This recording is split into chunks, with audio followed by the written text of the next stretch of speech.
Everyone talks about the cute baby moments, but what about the lonely nights, the mom guilt, the days when you feel like you're not enough? Today, I want to have the real conversations that not so many people are talking about, and many of us are craving to hear about it.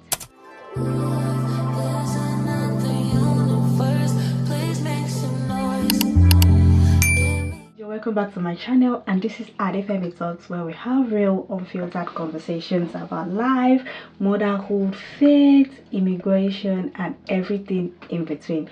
And I'm your girl, Adefemi Shimaski, and today we're diving into something very deep, very raw, honest side of motherhood, the things nobody really prepares you for.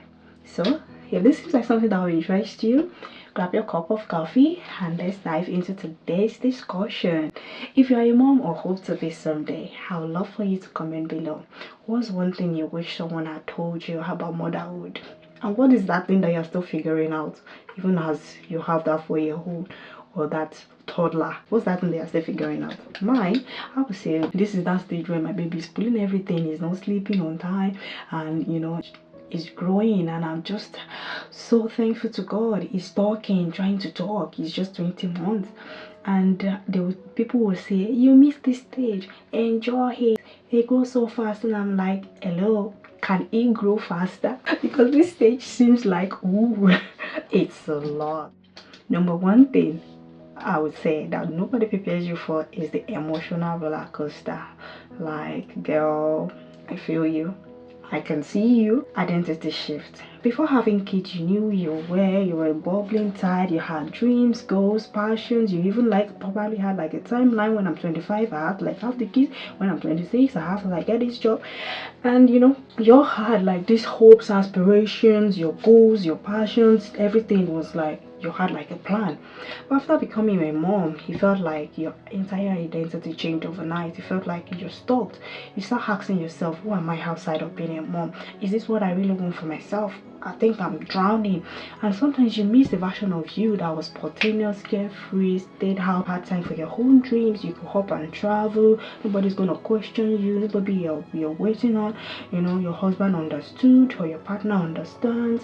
You could stay out with friends. Your friends are throwing a party. You could go. You could show up for your friends. You could stay on the phone with them for longer hours. But now things have changed, and you're like, what? Who am I? Another thing no one tells you about is loneliness. Even when you're surrounded by people, it just seems to be like nobody understands what you're passing through, and that's also okay. It's not like they don't understand, but you just feel like you don't get it, and sometimes they don't actually get it, but it's okay also. Motherhood makes you feel like you are just alone in that spot, in that zone. Even when you talk to people, everybody telling you, especially your family, telling you, when we had you, I was raising 4 kids, it's normal, it's this. But then that is not what you want to hear. Or they are like, quickly, give us another child. And you're like, you people are not hearing me, you're not seeing me. They don't really see what you're seeing. They can't feel what you're feeling. So it could be isolating because it's different from for every woman.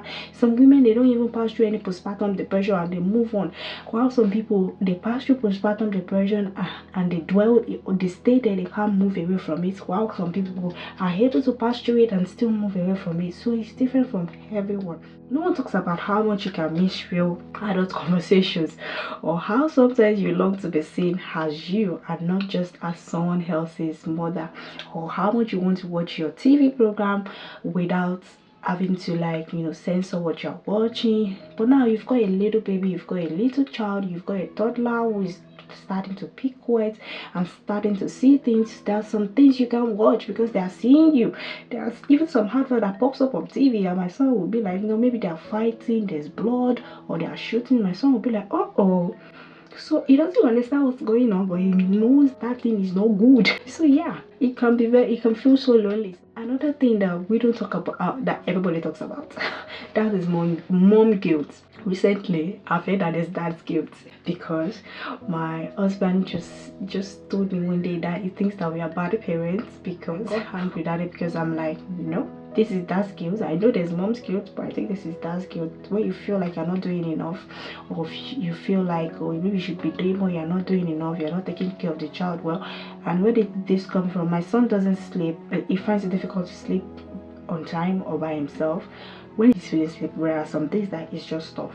And I feel like it's okay, but then you just have to like build a routine, of which we have not been able to like find that balance on Anna. There's so many things that are going on. The Holy Spirit keeps telling me you will get there, and that gives me peace. So I'm kind of like calm and I don't worry about these things. But my husband wants things to be in a certain way. He's hearing people telling things about the way their child does, and it's like, that thing, we need to also be doing it. So so there's also that guilt. If you don't know, just to put that out there, there's that guilt. So if you think you're having mom's guilt, that's guilt is worse. So there's no way you can escape it. It will always come. That thought of you feeling you're not doing enough. You feel guilty for working. You feel guilty for staying at home. You feel guilty for not wanting time for yourself. You feel guilty for not giving the child enough time. You feel guilty for losing your patience. It's a constant tug of war inside your heart. So just give yourself grace. Wondering if you are doing enough or you are doing it the right way. If you are saying the things, like, just give yourself grace. Is unspoken emotions. This one is the hard truth. You can love your child deeply and still mourn your whole life, which is okay. And one thing we need to realize is it's okay to mourn your whole life, but you can never have that life back. I think men struggle with this more. You know, they still want to be able to, like, you know, watch their favorite TV programs as well as put the child to sleep. The child is not sleeping on time. The favorite TV program is ongoing, and you know, you just start snapping. Why is this child difficult? Why is it like that? It's okay. Your life will never be the same again. You want to still do the things that you were doing before you had a child. When you now have a child, things are different. You need to, like, you know, let your old self die for now. You can pick it back later when, you know, when there's a bit of a breather. But right now that you're nurturing the child, the first 2 years, especially when you have a child, is always the hardest for couples. And I don't blame anybody that would say I'm going to enjoy my husband before I start having the children, because I think it's a good idea. Get to know the person, get to have fun with them, because I've never had so much arguments in my life with my partner until we had our son. And it's always like emotions flying everywhere. Everybody's stressed, everybody's overwhelmed, your back work is doing its own, life is lifing things, and the baby needs your attention. Like, it's just a lot. So yeah, give yourself grace and let it go. Your old self will never come back. It will never be. So that self is now gone. You will not be able to get it back. But right now, it's a season that you are. And so embrace that season with gratitude. You know, you can have overwhelming gratitude and still cry in the bathroom at 2 a.m. You know, nobody tells you that grief and gratitude can live side by side, and they are both valid. You're happy for having this child in your life. You're happy to be a mom. You're happy to live and enjoy this life that you're living. But then you still want to have that life. But sorry, you can't have the life back. Your tummy is now big. Yeah, it is choice of motherhood. You've got a stretch mark. You can't run as you could. You know, so many things are going on with your body. You still having pelvic pain, even with all the pelvic exercises. You're still not healing. You know, there's so many things going on. It's okay to cry if you have to cry, but then you're still thankful on the other side that, yeah, I've got this beautiful handsome angel or prince or princess, and yeah, they are both valid, my dear. Just give yourself grace. Another thing we don't talk about is the pressure to do it all. Perfectionism in motherhood. I'm someone that I don't work towards perfection. I don't put pressure on myself.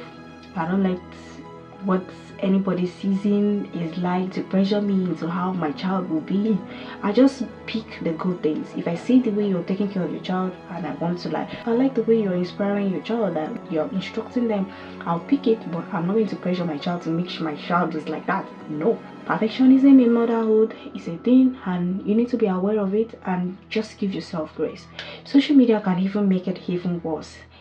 You look at the mom influencers, you're like, my god, they have it all figured out. The cute matching outfit, the picture perfect meals. This is what I feed my child in 3 days. This is what my child eats and your own child is not eating. The spotless homes, you don't know they have nanny that is helping them. But behind those imperfect Instagram squares are real women who cry, who struggle, who sometimes feel like they are failing, all which is also okay.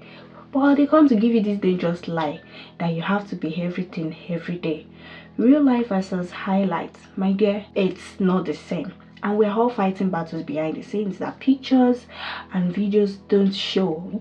You can't even say it all. Motherhood is messy, and that is okay. It is part of the beauty. It's like you're not failing because your journey doesn't look perfect online, because it will not be perfect. I just had a season in my life when I just shut out off social media, off everything. I feel like, okay, maybe I'm not doing this. Maybe this is not enough for me. This is not what it's meant for me, But then there's a way around it. Finding your own way, finding what works for you, not putting pressure, societal pressure, the own pressure that you have mounted for yourself.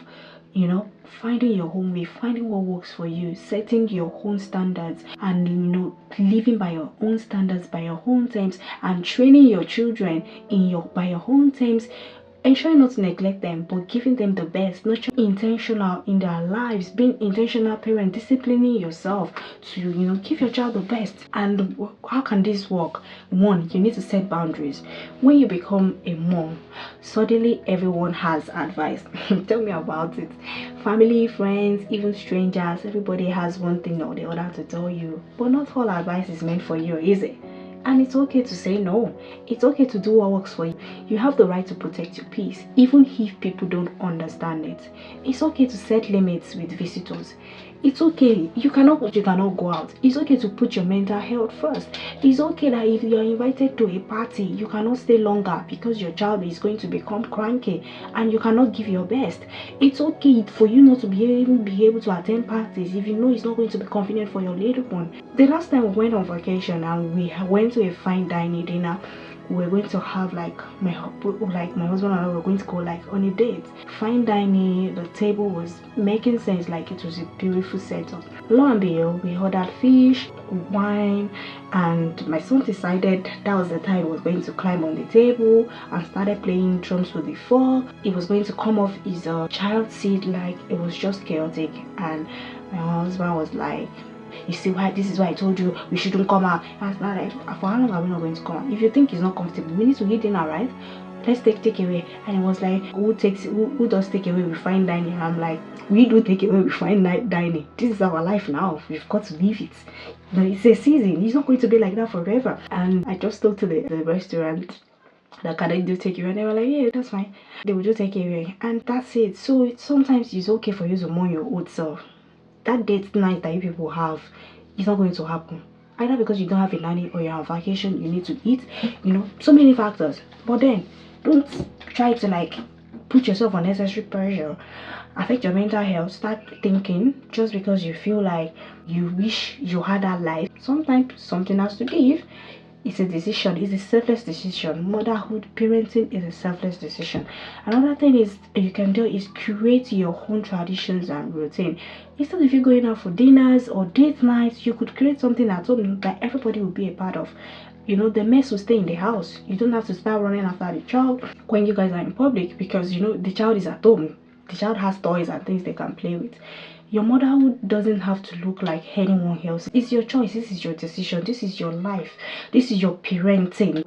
This is your space. Maybe you mix your cultural background with the new country you're raising your children in. Maybe you create new family traditions that are meaningful to you, but this is solely you. This should be defined by your own terms and just your terms only. What matters most is that you feel it, whatever tradition or routine you create, it feels authentic to your family. Another thing is letting go of judgment from yourself and from others. Don't ever care about what people think. They didn't have the child for me. This is my decision to have this child. Your advice is duly noted, but yeah, thank you. Do things at your own terms. Don't allow judgment. Don't allow anybody to pressure you. When are you going to have a second child? Really? Are you going to take care of the child for me?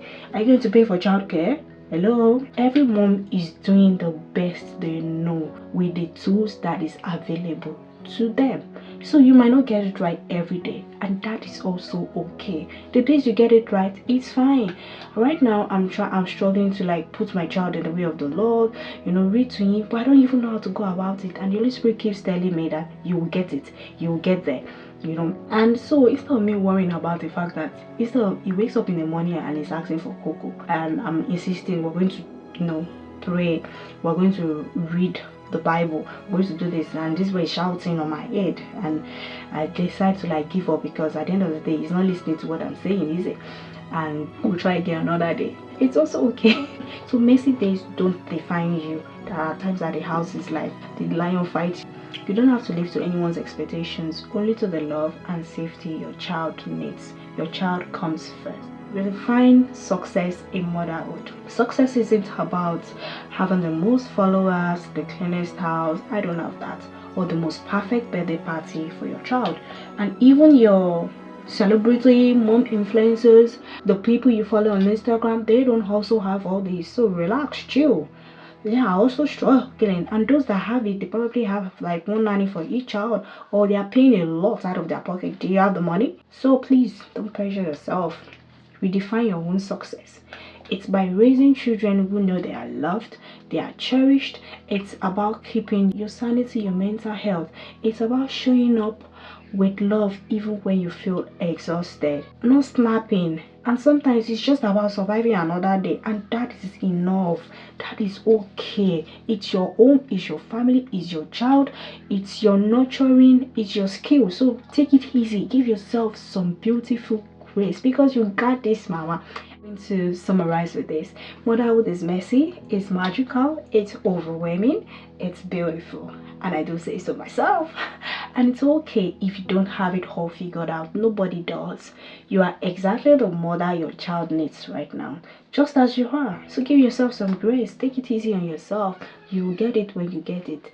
And on this note, do not forget to subscribe to this channel, and do not forget to like this video. I would love to hear from you. What's been the hardest part or the most beautiful part of motherhood for you? Drop a comment below, or DM me on Instagram at Adefemi Talks, and I would like to connect with you. Mwah. You're doing a great job, mama, and you got this all the time. Don't let anybody tell you otherwise. Share this video with a mom who needs a reminder that she's not alone. And until next time, stay bold, stay inspired, and keep talking. And I'll catch you guys in the next video. Bye for now, and it's all love and peace from the air.